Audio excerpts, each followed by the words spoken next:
อ่าว่าบริกรรมมานี่นะโอ้โธ่ยุ่งยากขนาดพี่น้องเอ้ยเป็นเวียกเป็นงานพี่น้องไม่เท่ามีเอ้ยพระบัดนี่ต้องได้ไปปลุกเฮือนให้ได้เนาะย่องกันได้นี้พี่น้องเด้อเขากินน้ำนำกันโอ้ยตั้งใจสิมากินข้าวหอมไม่เท่ามีอยู่เพิ่นมักปลากระป๋องพี่น้องเอ้ยเนาะ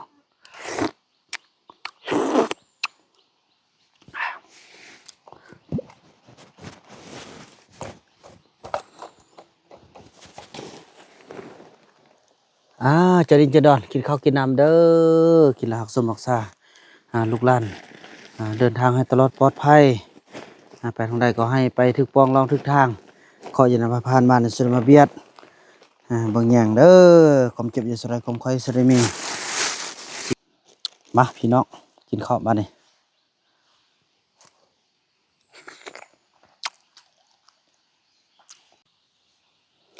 สบายดีท่านผู้ชมเนาะสบายดีFCของบาวบุญนำกันเบิดสู่คู่สู่คนพี่น้องบ่ว่าสิอยู่ภายในหรือว่าอยู่ต่างประเทศกันถือว่าต่อจากคลิป EP ที่แล้วพี่น้องเอ้ยเนาะที่บาวบุญนำได้เดินทางมาตั้งแต่เช้าพี่น้องเอ้ยเนาะตั้งแต่7 โมงตอนนี้ก็เป็นเวลาอยู่1 โมงป่าย2 โมงหยังละพี่น้องเอ้ยแต่ว่าแล้วก็สิได้กินข้าวกินน้ำก่อนกินข้าวกินน้ำแล้วก็สิได้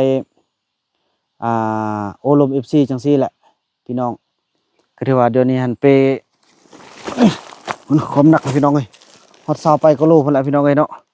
มีข้าวมีเกลือแป้งนัวมีอาหารการกินมีข้าวสาร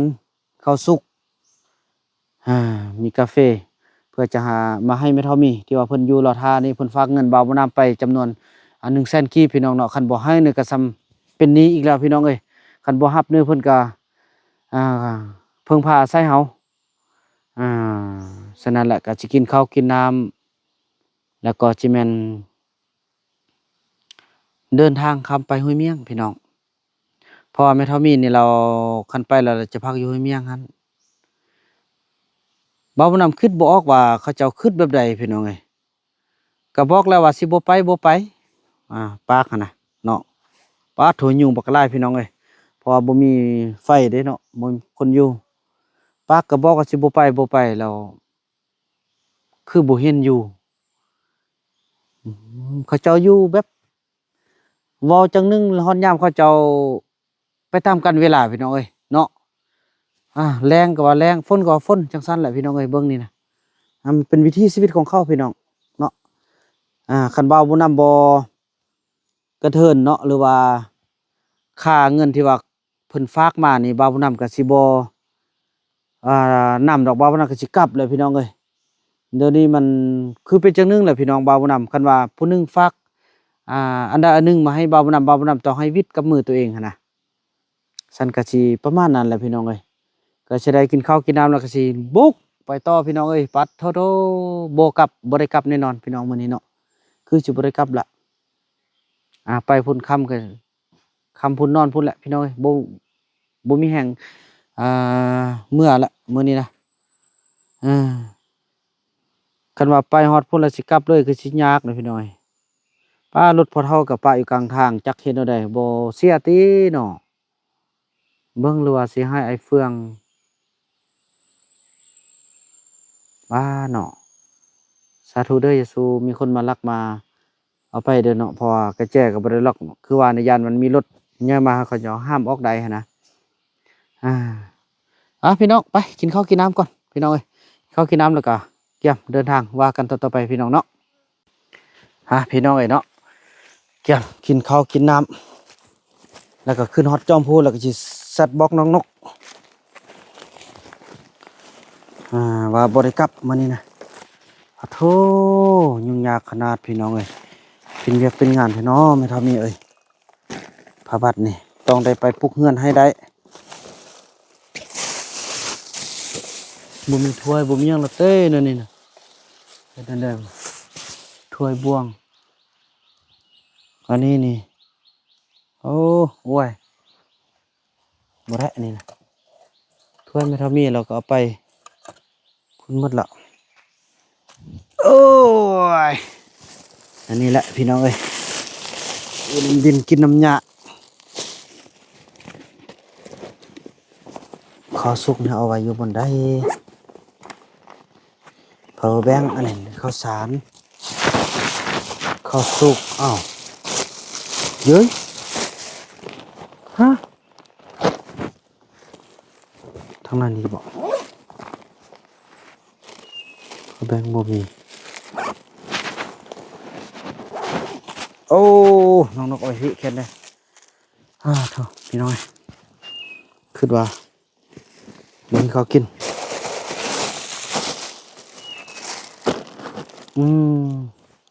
เช่นบนใดกินอันนี้นะเมืองถ้วยบวงใบตองเบิ้ง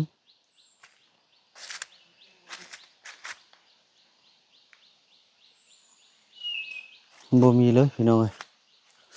เฮ้ยอยากกินข้าวขนาด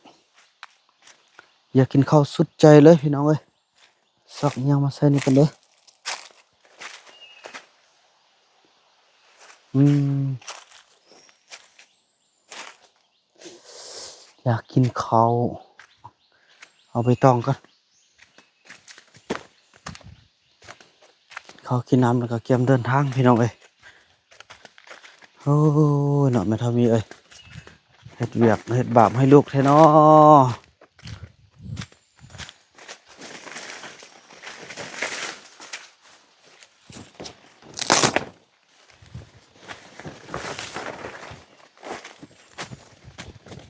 ต้องแม่นห้วยเมียงบ่ล่ะพี่น้องเอ้ยหมู่ส่วนไปก็สิมันไปพุ่นแหละเบิ่งนี่น่ะบ่เรือละบ่เรือแน่นอนเอ้าเอาเข้าเลยนี่น่ะ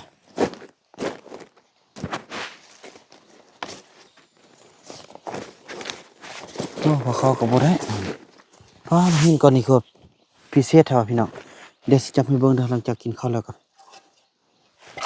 เอ้ายองกันได้นี่พี่น้องเด้อข้าวกินน้ำนำกันโอ้ยตั้งใจสิมากินข้าวหอมแม่นเท่ามีอยู่เพิ่นมักปลากระป๋องพี่น้องเอ้ยเนาะ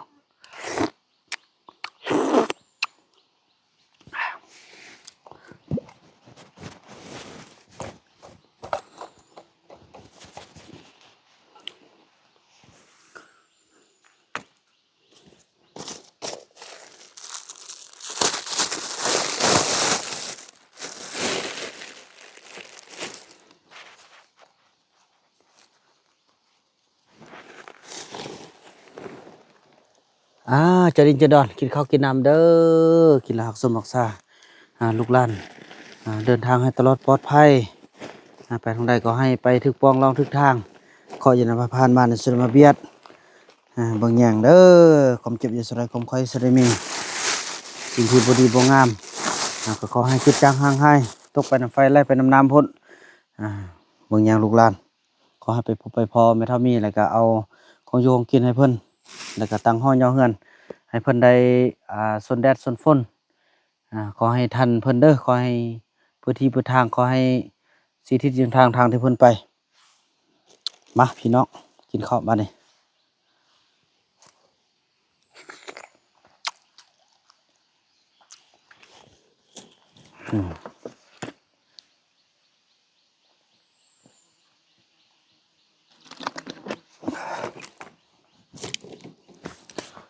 บ่มีมักปีเนาะ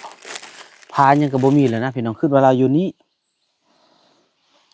ขออภัยพี่น้องเอ้ยจะได้ยินเสียงกินน้ำลมกันไปน้ำเนาะมื้ออื่นว่าสิลงไปเวียงก็สิบ่เกิดเทื่อแล้วนี่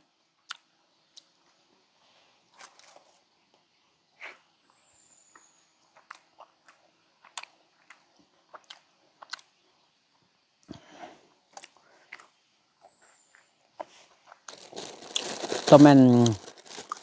เมียเฮาน่ะเผาชวนไปพี่น้องชวนไปแล้วมันคือว่าแล้วมันเหงาอยู่คนเดียวเนาะ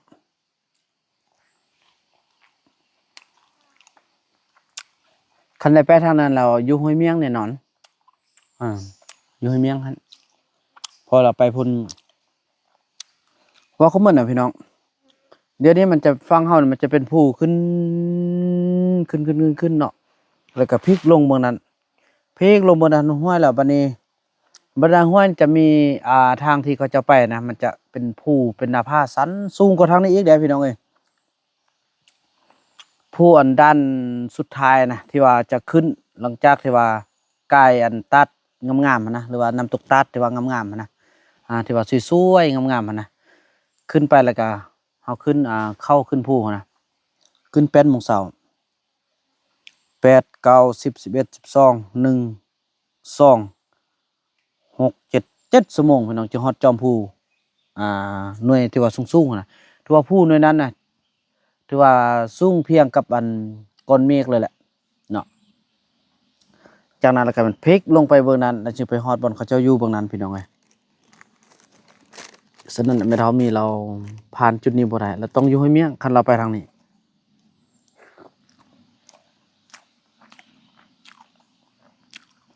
เดี๋ยวนี้บ่แน่ใจว่าเราสิไปนำเขาบ่อันที่หนึ่งอันที่สองมันก็คือเราเว้าเราสิเลาะห้วยนี้ลงไปลุ่มฮอดตีนภูหั่นแล้วก็สิแม่นเลาะขึ้นห้วยฝั่งนี้บัดนี้มาฮอดนี้แล้วมาอยู่นี่คือเก่าเซาเมื่อยแล้วสิกลับแล้วว่าสิอันที่หนึ่งอันที่สองก็คือไปห้วยเมียงห้วยเมียงก็สิได้แกะเบิ่งห้อยเบิ่งดีๆก่อนบางเทื่อมันไปมันจะมีหลายแยกพี่น้องมันจะมีแยกไปห้วยเสนาแด้แยกไปห้วยแรงแด้แยกไปห้วยเมียงแด้สินะก็เลยว่าสิลองเบิ่ง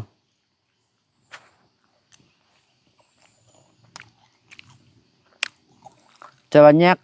ไปหากินคือเราเว้านี่แท้ประมาณ20%พี่น้อง80%ก็คือต้องไปห้วยเมียงเพราะว่าได้ยินข่าวอันตอนพอมันแท้ออกมาว่าเอาเมียเอาลูกมาปะนี้อยู่นำแม่เฒ่ามีสินะแน่นอน80%ไปทางหมดเดี๋ยวนี้เฮาการันตีว่าไปทางนั้นแน่นอนเนาะ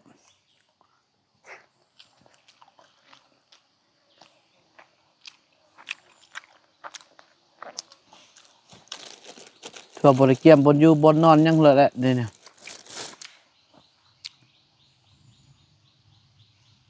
ไผก็จักสินอนสภาพแบบใดก็บ่ฮู้เลยเขานอนอันใดก็นอนนำนั้นแหละพี่น้อง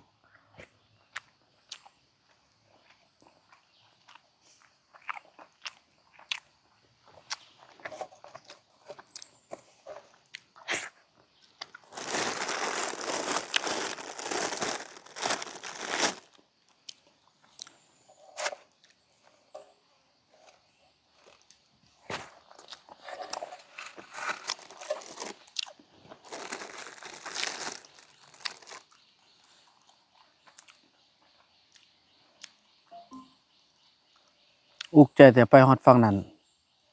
ถ้าฮอดฝั่งนั้นบ่มีคนอยู่บ่มีกับไฟเดี๋ยวนี้บ่มีกับไฟบ่มีมีดพาอีก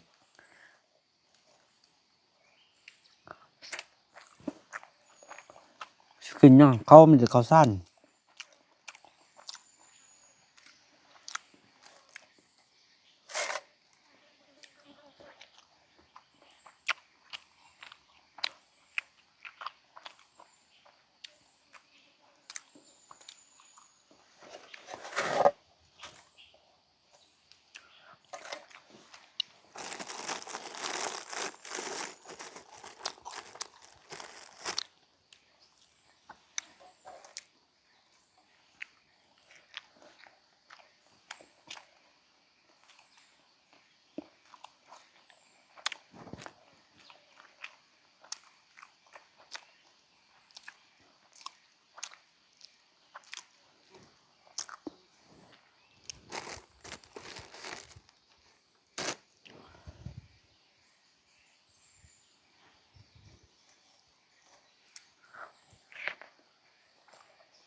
โอ้ยยุงบักกะไล่พี่น้อง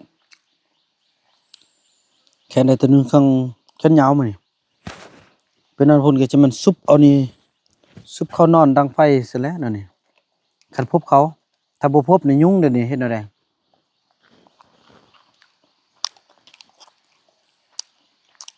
นอนได้เจ้าของกินเนี่ยสิเฮ็ดแนวใดเอายำมาหุงข้าวมีแต่ซอกไม้อันมา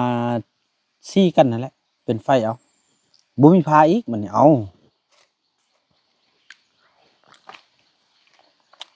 มีพาจังสิฟันเอาคูดเอาขี้ฝ้อยมันได้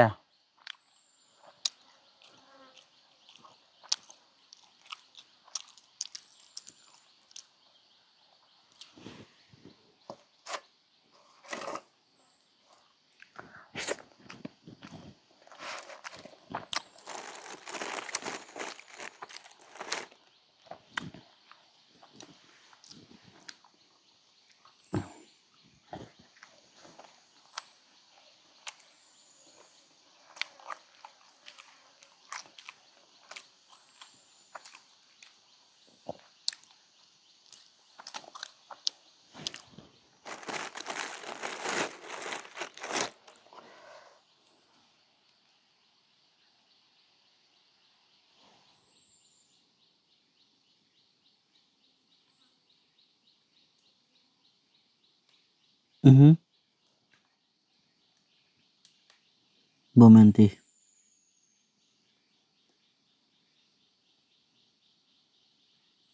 คือว่าดิน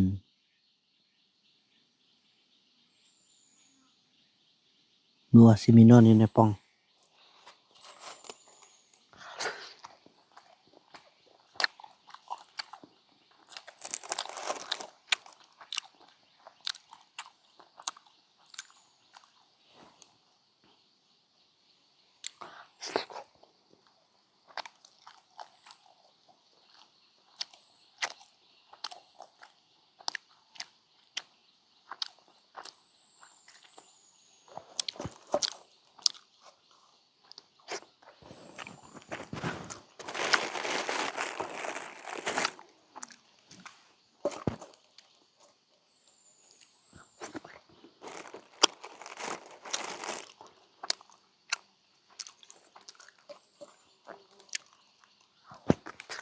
อืม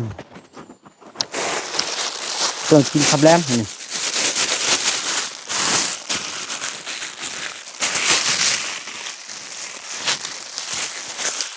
สาธุขอให้ไปพบเขาอยู่ให้เมียงเด้อเราจะได้มีอันหนึงเขาหนึงนำ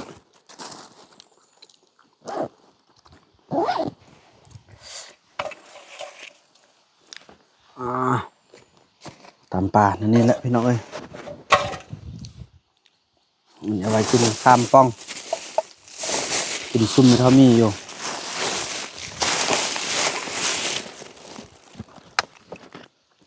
น้ำนี่หมดก็สิจำเป็นได้กินน้ำห้วยแล้ว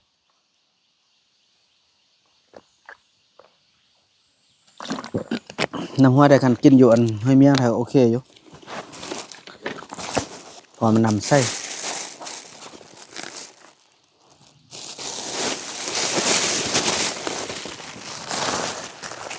นักเกลือเนี่ยเกลือทงหนึงกระทงนึงกิโลละ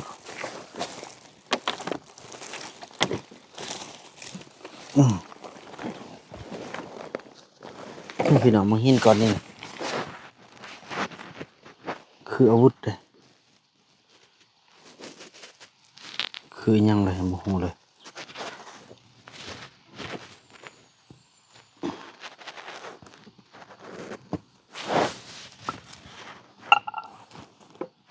ผมปลายองเด้อเปื่อยบ่เปื่อยมันหินกินเล็กจังรวยกับหั่นแหละ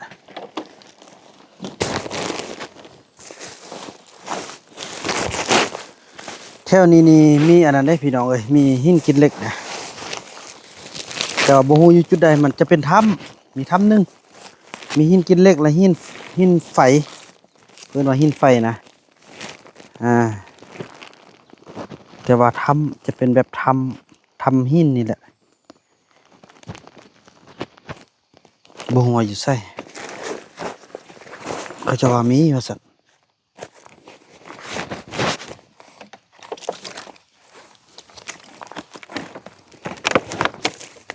แต่วาสนาว่า